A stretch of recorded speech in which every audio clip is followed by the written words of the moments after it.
Bonjour à tous, cette semaine nous allons voir le mot Hallyu. Souvent désigné comme Korean Wave, Hallyu regroupe toutes les branches du divertissement coréen. À l'origine, Hallyu comporte les séries télé et la musique pop, mais le mot désignera très vite toute la vague culturelle coréenne, comme le cinéma, le jeu vidéo, mais aussi l'électroménager ou encore la nourriture coréenne. Dans les années 90, l'Asie connaît une grande croissance économique.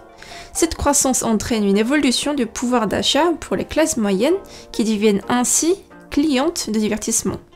À cette époque, la majorité des séries télé regardées en Asie viennent du Japon ou des États-Unis. La Corée propose une alternative à ces séries souvent jugées trop violentes. Dans les K-dramas, la sexualité ou la violence y sont extrêmement rares. Les sujets abordés tournent autour de la famille, de l'amour ou encore du travail. Cette vague coréenne rencontre d'abord du succès en Chine. C'est ce pays qui nommera le phénomène. Le terme Hallyu fut popularisé en 1999 par les journalistes du Beijing Youth Daily qui s'étonnaient de voir l'intérêt grandissant du public chinois pour les divertissements coréens. Ils appelèrent ce phénomène Hallyu, qui se traduit littéralement par le flux coréen. Le phénomène ne tardera pas à s'étendre au Japon. À Hong Kong et au Vietnam. La Hallyu a connu une telle expansion que, depuis déjà quelques années, le gouvernement coréen se sert de ce phénomène pour promouvoir les autres aspects de la culture coréenne. Les groupes de K-pop sont désormais les véritables ambassadeurs de la diffusion de la culture coréenne. Dans les émissions de télé, on peut souvent voir les célébrités visiter des musées ou des sites culturels, s'émerveillant devant les trésors nationaux.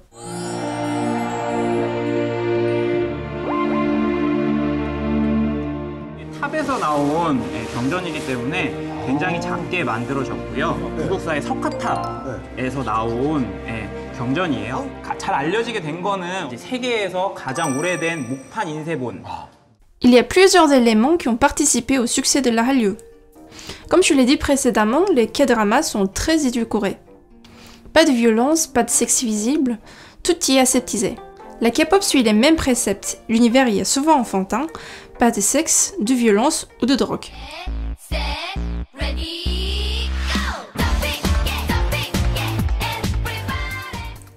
On peut quand même constater un grand changement ces dernières années vers les chorégraphies beaucoup plus provocantes.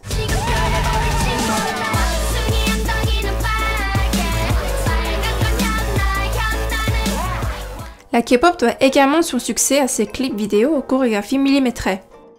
La Corée possède parmi les meilleurs danseurs au monde.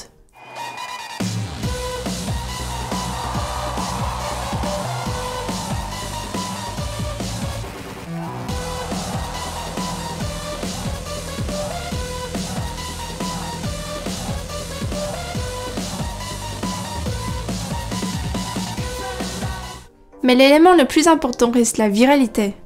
Même avant Gangnam Style, les vidéos de clips sur YouTube de K-pop faisaient parfois des centaines de millions de vues. C'est sur cette viralité que les groupes comptent énormément. Une grande partie des groupes de K-pop ne donnent des concerts que très rarement. Et pour conclure, je vous ai fait une petite sélection de divertissements coréens. SHINee parce que j'aime bien la chorégraphie, mais particulièrement celle de Sherlock.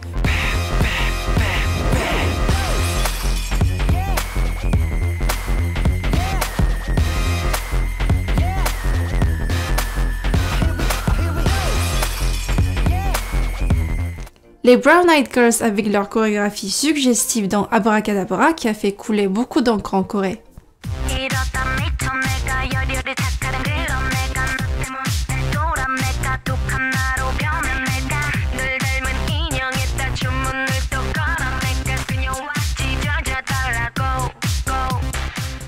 L'émission de KBS World 1박 2일 qui est diffusée sur YouTube en intégralité avec des sous-titres en anglais.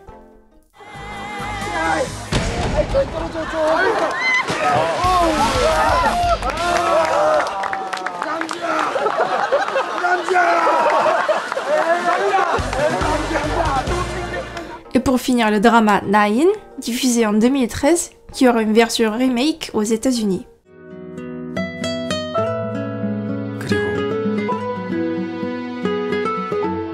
곳에서 아련한 기억을 만나다. Nous n'avons pas encore décidé du prochain thème.